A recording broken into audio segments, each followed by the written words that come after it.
यानंतर काही महत्त्वाच्या बातम्यांचा वेगवान आढावा 100 हेडलाईन्समधून।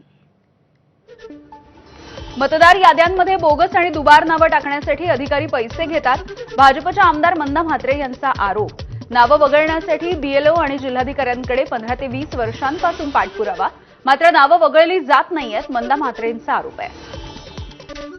ठाणे महानगरपालिकेमध्ये ठाकरे आणि मनसे एकत्र लढणार आहे। खासदार संजय राऊत यांचं वक्तव्य, दोन भाऊ एकत्र लढतील तेव्हा ताकद दिसेल। भाजपच्या अबकी बार 70ला देखील राऊतांनी प्रत्युत्तर दिलंय।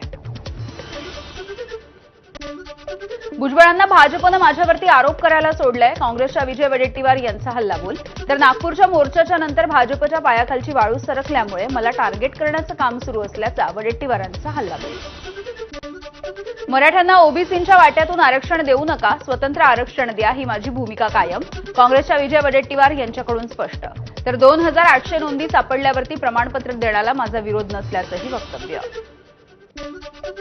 फडणवीस टार्गेट आहेत, ते भुजबळांचं वक्तव्य हास्यास्पद, वडेट्टीवारांची प्रतिक्रिया। तर भुजबळांना माझ्या संदर्भात संताप का यावा, वडेट्टीवारांचा सवाल।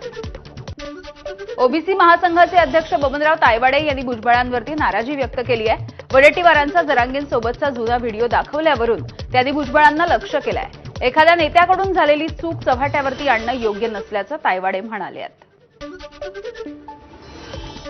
भुजबळांनी महादेव मुंडे प्रकरणामध्ये लक्ष द्यायला पाहिजे होतं, कारण ते देखील ओबीसी आहेत। ओबीसींचा महाएल्गार मेळावा घेता मग महादेव मुंडे प्रकरणामध्ये लक्ष का घालत नाहीत, असा ज्ञानेश्वरी मुंडेंचा सवाल।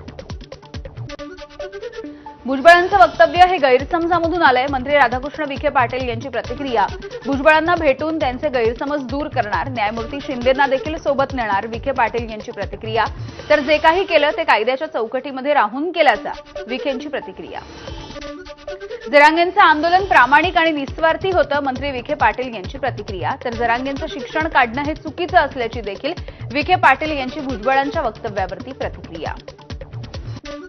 करुणा मुंडेंचे धनंजय मुंडे यांच्यावरती आणखी 2 गंभीर आरोप आहेत। धनंजय मुंडेंनी माझ्या बहिणीसोबत गैरकृत्य केल्याचा देखील करुणा मुंडेंचा आरोप आहे। तर धनंजय मुंडेंच्या दबावामुळे माझ्या आईने आत्महत्या केली, असा देखील करुणा मुंडेंचा आरोप आहे।